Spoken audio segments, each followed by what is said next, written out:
Hello नमस्कार, मैं पूर्वांक। बहुत बहुत स्वागत है आपका आभा ऑनलाइन एकेडमी में। तो आज के इस वीडियो में हम बात करने जा रहे हैं हमारे देश के अंदर जितने भी पक्षी अभयारण्य हैं उनके बारे में। तो वीडियो को स्टार्ट करते हैं और डिटेल में बात करते हैं कि हमारे देश में किन किन जगहों पे बर्ड सेंचुरीज हैं, इनकी टोटल संख्या कितनी है, और इसमें जो भी इम्पोर्टेंट बर्ड सेंचुरीज होगा उनके बारे में मैं आपको बता दूंगा, जहाँ से विगत वर्षों में आप देखेंगे अलग अलग एग्जामों में क्वेश्चन आया है। अगर हम बात करें बॉम्बे नेचुरल हिस्ट्री सोसाइटी की, तो उनके अकॉर्डिंग हमारे देश के अंदर 72 वर्ल्ड सेंचुरीज है। ये कब की डाटा है? ये 2022 का डाटा है। तो ये चीज़ आप ध्यान में रखिएगा कि 2022 का ये डाटा है। 2022 के बाद इसको अपडेट नहीं किया गया है। आप देखेंगे कि बहुत से जगहों पे नामित तो किया गया है, लेकिन उसको क्या अभी तक घोषित नहीं किया गया सरकार के द्वारा। तो अभी जो डाटा है ओनली 72 है। जब उन्हें घोषित कर दिया जाएगा तो आप देखेंगे इनके जो संख्या में बढ़ोतरी होगी, ये 72 से और आगे बढ़ जाएगा। अगर बात करें हमारे देश का सबसे पुराना पक्षी अभयारण्य कौन सा है, तो विधानथंगल पक्षी अभयारण्य, जो कि तमिलनाडु के अंदर स्थित है। अगर बात करें हमारे देश का सबसे बड़ा पक्षी अभयारण्य कौन सा है, तो भरतपुर पक्षी अभयारण्य, जिसको हम लोग केवलादेव राष्ट्रीय उद्यान के नाम से भी जानते हैं। उसे घना पक्षी अभयारण्य भी कहते हैं, यानी उसके अलग अलग नाम है और यहाँ से क्वेश्चन आते हैं। ठीक है, घना पक्षी अभयारण्य या जो भरतपुर पक्षी अभयारण्य है, क्योंकि ये एक प्रवासी पक्षी है जिसका नाम आपने सुना होगा, साइबेरियन क्रेन। उसके लिए बहुत ज़्यादा फेमस है। वो हर साल यहाँ पे जो है ठंडी के दिनों में आता है, और फिर जब मार्च अप्रैल का महीना आता है तो उसके बाद यहाँ से चला जाता है। फिर आपसे ये पूछेगा हमारे देश का जो पहला मानव निर्मित पक्षी अभयारण्य कौन सा है, तो हमारे देश का पहला जो मानव निर्मित पक्षी अभयारण्य है वो है सागेश्वर वन्यजीव अभयारण्य। देखिए, आपको कहीं पे वन्यजीव अभयारण्य भी सुनने को मिलेगा, ठीक है, कहीं पे पक्षी अभयारण्य भी सुनने को मिलेगा। तो आप इस चीज़ से कंफ्यूज मत हो जाइएगा कि हाँ यहाँ पे तो वन्यजीव अभयारण्य है और हम पक्षी अभयारण्य के बारे में पढ़ रहे हैं। देखिए, जब आपने मेरी एक क्लास देखी होगी, जैव विविधता का संरक्षण, अगर नहीं देखा हो है तो अब मेरे वीडियो के सेक्शन में जाएंगे, वहाँ पे आप जाके उस चीज़ को, उस वीडियो को देख लीजिएगा। वहाँ पे मैंने आपको बताया है कि जो वन्यजीव अभयारण्य है और जो नेशनल पार्क है और जो बायोस्फीयर रिजर्व है उसमें क्या अंतर होता है। जो वाइल्ड लाइफ सेंचुरी होता है, जिसको आप वन्यजीव अभयारण्य कहते हैं, उसमें और वर्ड सेंचुरी में कोई अंतर नहीं होता है। वर्ड सेंचुरी हो गया कि स्पेशली किसी वर्ड के लिए आपने उसे संरक्षित कर दिया। लेकिन वाइल्ड लाइफ सेंचुरी क्या होता है, उसके अंदर अगर आप चाहें तो टाइगर रिजर्व भी बना सकते हैं, अगर आप चाहें तो एक पक्षी अभयारण्य भी उसे घोषित कर सकते हैं। तो मल्टीपर्पज हो गया। ठीक है, तो मानव निर्मित कौन सा है पहला? सागेश्वर वन्यजीव अभयारण्य। फिर आपसे पूछेगा कि हमारे देश का सबसे छोटा पक्षी अभयारण्य कौन सा है, तो हमारे देश का सबसे छोटा पक्षी अभयारण्य कौन सा है? वो मयूरेश्वर वन्यजीव अभयारण्य है, जो कि महाराष्ट्र के अंदर स्थित है। तो आपको ये सारी चीज़ें जो है याद रखना है। ये बेसिक चीज़ है जो कि एग्ज़ाम में पूछते हैं यहाँ से क्वेश्चन। अब आगे बढ़ते हैं और मैप के थ्रू देखते हैं, और ये भी देखेंगे कि किन राज्यों में कौन कौन सा पक्षी अभयारण्य स्थित है। देखिए, ये रहा हमारे प्यारे भारत का मैप।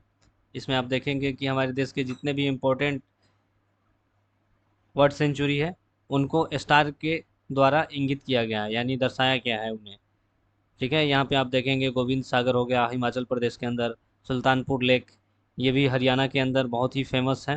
ठीक है, फिर भरतपुर, फिर उसके बाद यहाँ पे आप नाल सरोवर को देखेंगे, फिर उसके बाद यहाँ पे आप द्वारका मैरीन पार्क को देखेंगे, फिर यहाँ पे मयानी वर्ल्ड सेंचुरी है, फिर यहाँ पे आप देखेंगे वेदांतथंगल जो कि तमिलनाडु के अंदर है। आप अलग अलग राज्यों में आप इनकी अवस्थिति देख सकते हैं।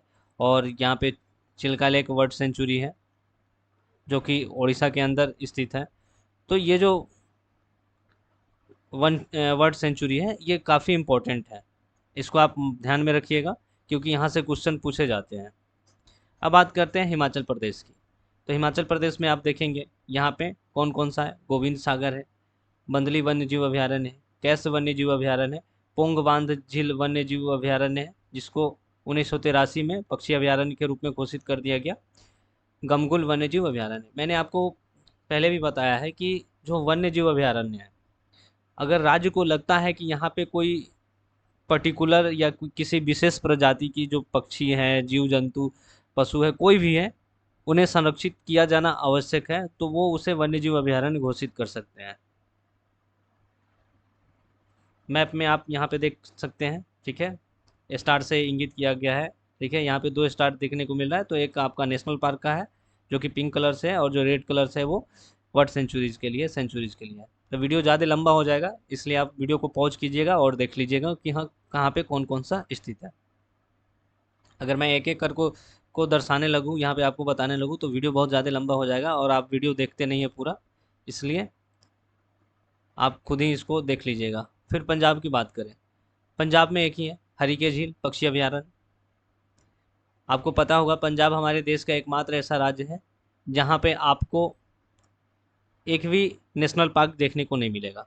ठीक है, यहाँ पे जो सेंचुरीज है उसको स्टार से ही इंगित किया गया है। आप पूरी वीडियो में जहाँ पे भी आपको स्टार रेड कलर से दिखेगा वो समझिएगा कि वर्ल्ड सेंचुरीज का है, और जहाँ पे पिंक कलर से दिखाई देगा उसको आप समझिएगा नेशनल पार्क है। अब बात करते हैं हरियाणा की। यहाँ पे आप देख सकते हैं हरियाणा में कौन कौन सा है। भिंडीवास, माफ़ कीजिएगा, विंडावास वन्यजीव अभयारण्य, सुल्तानपुर पक्षी अभयारण्य, खपरवास वन्यजीव अभयारण्य। देखिए, जो ये सुल्तानपुर पक्षी अभयारण्य है ये काफ़ी इम्पोर्टेंट है। ठीक है, इसको आप कैसे याद रख सकते हैं, तो हम सभी जानते हैं हमारे देश के अंदर हरियाणा में सबसे ज़्यादा पहलवान होते हैं। ठीक है, हरियाणा के अंदर पहलवानों की संख्या आपको ज़्यादा देखने को मिलेगा, और आप देखेंगे कि सलमान खान का एक पिक्चर है सुल्तान, जिसमें वो पहलवान का किरदार निभाते हैं। तो सुल्तान पिक्चर से आप सुल्तानपुर को याद रख सकते हैं। आप मैप में इसको देख लीजिएगा कि कहाँ कहाँ पे कौन कौन सा वर्ल्ड सेंचुरी है। अब सुल्तानपुर पक्षी अभयारण्य के बारे में या पक्षी विहार के बारे में थोड़ा जान लेते हैं कि ये कहाँ पे है। ये गुरुग्राम हरियाणा में है। अगर आपसे पर्टिकुलर लोकेशन पूछे कि हरियाणा में कहाँ पे है, तो गुरुग्राम में है। इसके बारे में अगर हम बात करें तो परिवासी पक्षी के साथ साथ स्थानिक पक्षी भी पाए जाते हैं यहाँ पे, जिसके चलते पक्षी प्रेमियों के बीच यह उद्यान विशेष रूप से लोकप्रिय है। आप देखेंगे कि बहुत ऐसे लोग हैं जिन्हें पक्षियों से बहुत ज़्यादा प्रेम होता है, उनकी फ़ोटो खींचते हैं, उनके बारे में पता लगाते हैं कि कौन सा पक्षी कहाँ पे दिखाई दिया, ये कौन सा पक्षी का प्रकार है, तो वो यहाँ पे आ सकते हैं, और यहाँ पे जो पक्षी अभयारण्य है उसको घूम सकते हैं, देख सकते हैं, वहाँ पे पक्षियों के बारे में जानकारी इकट्ठा कर सकते हैं। इस उद्यान में प्रवासी पक्षियों का आगमन सितंबर माह में शुरू हो जाता है और मार्च अप्रैल तक रहता है। जो भी प्रवासी पक्षी आते हैं, कहीं से भी आए, किसी भी टाइप का प्रवासी पक्षी, उनका जो आगमन होता है मैक्सिमम क्या देखा जाता है कि सितंबर के माह में आता है, यानी इस टाइम वहाँ पे प्रवासी पक्षी का आना आरंभ हो गया होगा। और ये कब तक विश्राम करेंगे, तो ये मार्च अप्रैल तक यहाँ पे विश्राम करेंगे। और ग्रीष्म काल तथा मानसून की अवधि में आपको स्थानिक पक्षियाँ जो है वहाँ पे देखने को मिलेंगे, यानी जो लोकल पक्षी हैं उनकी प्रजातियाँ कब देखने को मिलेगा आपको, तो ग्रीष्मकाल और मानसून की अवधि में। आप यहाँ से 2 चीज़ याद रखिएगा कि ग्रीष्म काल के अंदर और मानसून के अंदर यहाँ पे स्थानिक पक्षियाँ देखने को मिलता है, और सितंबर से मार्च अप्रैल के बीच में यहाँ पे आपको प्रवासी पक्षी देखने को मिलेगा। अब आगे बात करते हैं उत्तराखंड की। तो उत्तराखंड में कौन कौन सा है, एक तो आसन बैराज पक्षी अभयारण्य है, और झिलमिल संरक्षण रिजर्व, जिसको पक्षी विहार या अभयारण्य के नाम से जानते हैं। मैप में आप देख लीजिएगा वीडियो को पॉज करके कि कहाँ पे है ये। आगे बात करते हैं उत्तर प्रदेश की। देखते हैं उत्तर प्रदेश में कितना पक्षी अभयारण्य है, तो कौन कौन सा है। वखीरा पक्षी अभयारण्य है या वखीरा अभयारण्य, नवाबगंज पक्षी अभयारण्य, सुर सरोवर पक्षी अभयारण्य, पटना पक्षी अभयारण्य। यहाँ पे आप कन्फ्यूजन मत क्रिएट कर लीजिएगा कि बिहार की राजधानी पटना में जो है पटना पक्षी अभयारण्य है। ठीक है, ये उत्तर प्रदेश के अंदर स्थित है। फिर समन अभयारण्य, थसराना पक्षी अभयारण्य, धनौरी। ठीक है, इसको आर्द्रभूमि के नाम से भी जानते हैं, या जो वेटलैंड होता है उसके लिए इसको घोषित किया गया है। मैं एक वीडियो वेटलैंड पे भी लेके आऊँगा। सांडी पक्षी अभयारण्य, तो यहाँ पे टोटल कितने हैं, 7 हैं। कितने हैं यहाँ पे, 7।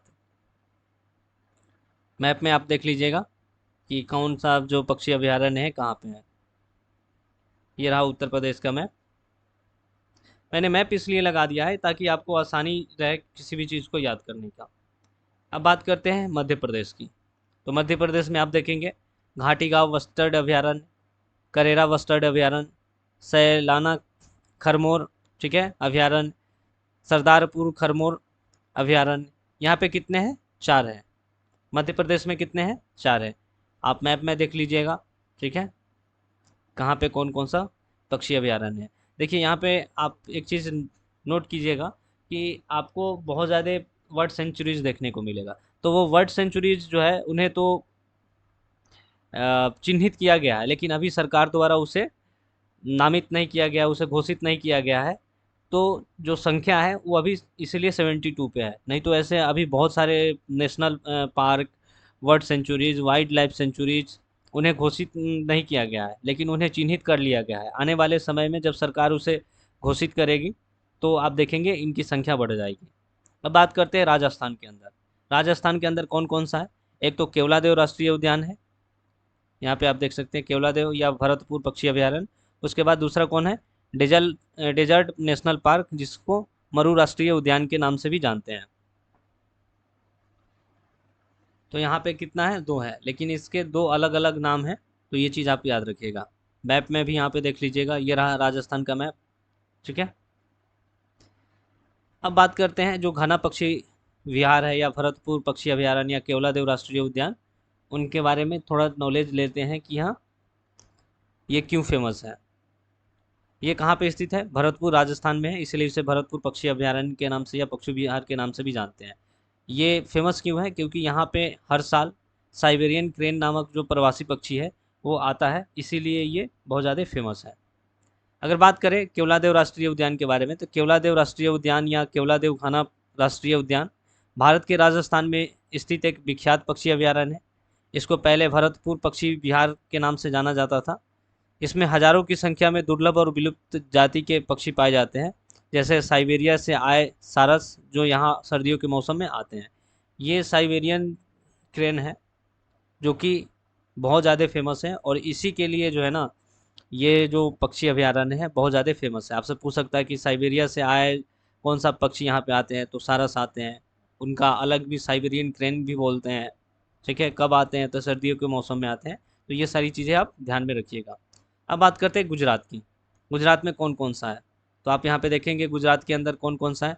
नलिया घास का मैदान, ठीक है, लाला वस्टर्ड, ठीक है, यहाँ पे WLS है यानी वाइल्ड लाइफ सेंचुरी, खजड़िया पक्षी अभयारण्य, कच्छ वस्टर्ड अभयारण्य, नल सरोवर पक्षी अभयारण्य, पोरबंदर पक्षी अभयारण्य, थोल झील, वचना पक्षी अभयारण्य।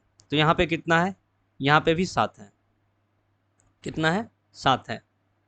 आप मैप में देख लीजिएगा गुजरात में कौन सा पक्षी अभयारण्य कहाँ पे है। अब बात करें हम गोवा की, तो गोवा में कितना है? 1 है। कौन सा? सलीम अली पक्षी अभयारण्य। ये कहाँ पे है? चुराओ मांडवी नदी के पास गोवा के अंदर। ये भी फेमस है, ठीक है। आप मैप में देख लीजिएगा कि यहाँ कहाँ पे है। ये देखेंगे यहाँ पे सलीम अली बर्ड सेंचुरी है। अब बात करते हैं कर्नाटका की। तो कर्नाटका में कौन कौन सा है देख लेते हैं। कर्नाटका में एक घटप्रभा पक्षी अभयारण्य, बंकापुर मयूर संरक्षण रिजर्व पक्षी अभयारण्य, गुडवी पक्षी अभयारण्य, रंगा थिट्टू पक्षी विहार या पक्षी अभयारण्य भी बोल सकते हैं। तो कर्नाटका में कितना है? 4 है। देखिए आप नाम जो है ना ये बस याद रखिएगा, कहाँ पे कितना है ये बस याद रखिएगा। यहाँ से आपसे बस जो है ना जो इम्पोर्टेंट है, जैसे केवलादेव हो गया, सुल्तानपुर हो गया, सलीम अली हो गया, उनसे ही क्वेश्चन पूछेगा। जैसे यूपीएससी वगैरह में आपको यहाँ से क्या सवाल देखने को मिलेगा कि एक एग्जैक्ट लोकेशन दे देगा कि हाँ उसके आसपास ये नदी बहती है, वहाँ से ये निकलता है। तो उसके लिए आपको क्या जानना होगा? नेशनल पार्क आपको पता होना चाहिए, वाइल्ड लाइफ सेंचुरी आपको पता होना चाहिए, आपको वर्ल्ड सेंचुरी पता होना चाहिए, आपको वेटलैंड के बारे में पता होना चाहिए, आपको बायोस्फीयर रिजर्व के बारे में पता होना चाहिए। जब ये सारी चीज़ें आप एक साथ इंटरकनेक्ट करेंगे, सबको एक साथ जब कनेक्ट करेंगे, तो आपको सारी चीज़ें जो है ना क्रिस्टल क्लियर हो जाएगा कि हाँ कहाँ पे जो है कौन सा चीज़ है, यानी कहाँ पे जो नेशनल पार्क है, क्या नेशनल पार्क के अंदर किसी वाइल्ड लाइफ सेंचुरी को नामित किया गया है, या क्या किसी नेशनल पार्क के अंदर वर्ल्ड सेंचुरी को भी घोषित किया गया है। तो ये सारी चीज़ें आपको यहाँ से पता चल जाएगा। जैसे नीलगिरी है, उसके अंदर कौन कौन सा national park, wild life sanctuary आते हैं, वो कहाँ से कहाँ तक फैला हुआ है, किन राज्यों में फैला हुआ है। तो सवाल यहीं से आते हैं बेसिकली, ज़्यादा आपसे डीपली नहीं पूछेगा। यहाँ पे आप कर्नाटका के मैप में देख सकते हैं कि कहाँ पे कौन कौन सा वर्ड सेंचुरी है। अब बात करते हैं केरला की। केरला में कितना है? 4 है। कौन कौन सा? कदलुंडी पक्षी अभयारण्य, कुमारकोम पक्षी अभयारण्य, मंगलावनम पक्षी अभयारण्य, चुना चुलानूर मोर अभयारण्य। देखिए, कभी कभी आप देखेंगे ना कि जैसे मयूर, मोर या वस्टर्ड, ये सब स्पेशली किसी एक प्रजाति के लिए संरक्षित किया जाता है, घोषित किया जाता है। जैसे मोर से आपको पता ही होगा, यहाँ पे मोरों को ज़्यादा संरक्षित किया जाता है। जैसे टाइगर रिजर्व के बारे में आपने सुना होगा, एलिफेंट कॉरिडोर के बारे में सुना होगा। तो वो हाथियों के का गलियारा होता है, इसलिए वहाँ पे उन्हें संरक्षित किया जाता है। टाइगर रिजर्व क्योंकि वो बाघों के लिए बनाया गया है, ठीक है। उसी तरह वस्टर्ड के लिए, जो ग्रेट इंडियन वस्टर्ड के लिए जिसे संरक्षित किया गया होगा, घोषित किया होगा, वो ग्रेट इंडियन वस्टर्ड के नाम से फेमस होगा। तो आप कर्नाटका के मैप में देख सकते हैं, माफ़ कीजिएगा, केरला के मैप में, यहाँ पे जूम करके या इसको पॉज करके कि कहाँ पे कौन कौन सा पक्षी अभयारण्य है। अब बात करते हैं तमिलनाडु की। तो तमिलनाडु में कौन कौन सा है?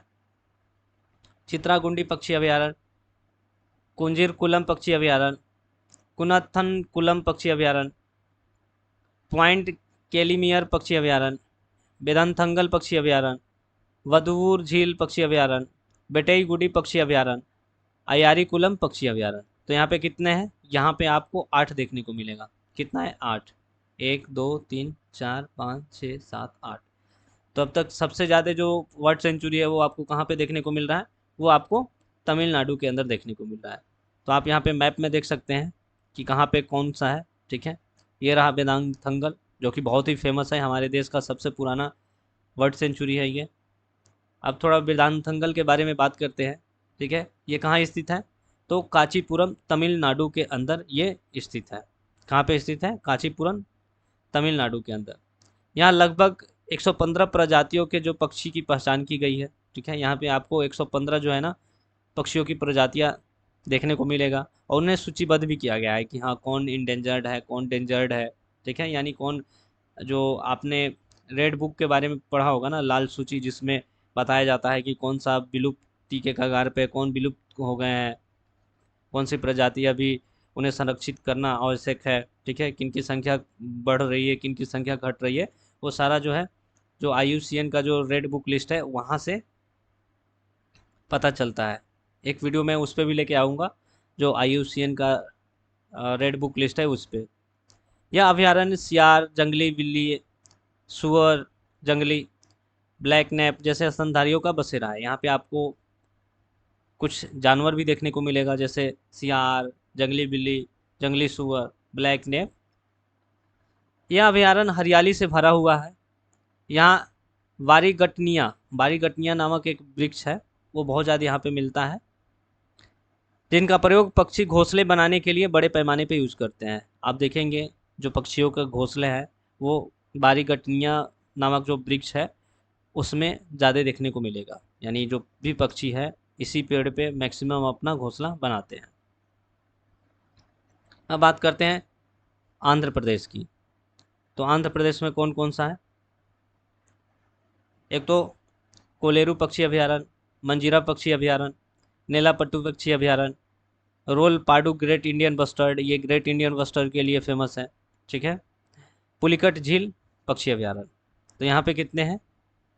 5 हैं। आंध्र प्रदेश में कितने हैं? 5 हैं। ये रहा आंध्र प्रदेश का मैप, यहाँ पे आप देख सकते हैं, ठीक है। ये जितना भी एरिया आप देखने को मिल रहा है आपको, यही जो है वर्ड सेंचुरी का है। तो आप देख सकते हैं, वीडियो को स्किप करके, माफ़ कीजिएगा, वीडियो को पॉज करके देख लीजिएगा आप यहाँ पे। अब बात करते हैं उड़ीसा की। तो उड़ीसा में यहाँ पे मैं एक मिस कर गया हूँ, चिल्का झील वाला। यहाँ पे आपको 2 देखने को मिला है, एक नालाबाना पक्षी अभयारण्य और दूसरा चिल्का झील, ठीक है। उड़ीसा के मैप में आप देख लीजिएगा चिल्का झील कहाँ पे है। ये रहा चिल्का झील। यहाँ पे आपको चिल्का झील वर्ल्ड सेंचुरी देखने को मिलेगा और नालागांव यहीं पे है। अब बात करते हैं झारखंड की। झारखंड में कितना है? एक है। कौन सा? उधवा झील पक्षी अभयारण्य। कौन सा? उधवा झील पक्षी अभयारण्य। ये रहा झारखंड का मैप, आप यहाँ पे देख लीजिएगा कहाँ पे है। अब बात करते हैं बिहार की। तो बिहार में कितना है? नागी बांध पक्षी अभयारण्य एक बिहार में भी है। ठीक है, ये रहा बिहार का मैप। और यहाँ पे नागी डैम जो है ना, यहीं पे आपको नागी बांध पक्षी अभयारण्य देखने को मिलेगा। अब बात करते हैं वेस्ट बंगाल की। तो वेस्ट बंगाल में कितना है? वेस्ट बंगाल में दो है। कौन कौन सा? चिंतामणि कर पक्षी अभयारण्य और दूसरा रायगंज वन्यजीव अभयारण्य, जिसको कुलिक पक्षी अभयारण्य के नाम से भी जानते हैं। यहाँ पे कितना है? दो है। आपसे एग्जामिनर रायगंज वन्यजीव अभयारण्य भी पूछ सकता है या कुलिक पक्षी अभयारण्य, तो इसलिए आप कंफ्यूज मत होइएगा, इसलिए मैंने यहाँ पे दोनों नाम दे दिया है। यहाँ पे आप मैप में देख लीजिएगा, ये रहा वेस्ट बंगाल का मैप। कहाँ पे? ये जो चिंतामणि और रायगंज या कुलिक पक्षी अभयारण्य है। अब बात करते हैं सिक्किम की। तो सिक्किम में कितना है? एक है। कौन सा? कितम पक्षी अभयारण्य। कौन सा? कितम पक्षी अभयारण्य। ये रहा सिक्किम का मैप। ठीक है, ये रहा कंचनजुंगा। ठीक है, और यहाँ पे आप देख लीजिएगा कि कहाँ पे कितम पक्षी अभयारण्य है। अब बात करते हैं मिजोरम की। मिजोरम में कितनी है? एक है। लैंगतेंग वन्यजीव अभयारण्य। कौन सा? लैंगतेंग वन्यजीव अभयारण्य। ये रहा मिजोरम का मैप। यहाँ पे आप देख लीजिएगा कि कहाँ पे है लैंगतेंग। तो ये रहा आपका पक्षी अभयारण्य की टोटल 72, कि आपके देश में जितने भी पक्षी अभयारण्य हैं वो मैंने एक ही वीडियो में कवर कर दिया है। वीडियो ज़्यादा लंबा ना हो इसलिए मैंने आपको जो भी पक्षी अभयारण्य जिस राज्य में है उसको एक एक करके नहीं बताया, क्योंकि वीडियो बहुत ज़्यादा लंबा हो जाता है। ऑलरेडी 72 है तो इनकी संख्या बहुत ज़्यादा है, तो एक एक को बताना इट मीन्स थोड़ा टाइम तो लगेगा ही, वीडियो ऐसे ही थोड़ा लंबा हो जाता है, इसलिए मैंने सबको एक एक करके नहीं बताया है मैप के थ्रू। आप मैप वीडियो पॉज करके देख लीजिएगा। तो आज के इस वीडियो में इतना ही, मिलते हैं अगले वीडियो के साथ। अगर आपका किसी भी टाइप का कोई भी कमेंट है, आप अगर किसी और टॉपिक पे वीडियो चाहते हैं तो प्लीज़ कमेंट करके हमें बताइएगा, या आपका जो भी सजेशन है हमारे वीडियो को लेके कि हाँ ये सुधार होना चाहिए, वो सुधार होना चाहिए, तो आप हमें कमेंट कीजिएगा। हमें आपके कमेंट का इंतज़ार है। तब तक के लिए धन्यवाद।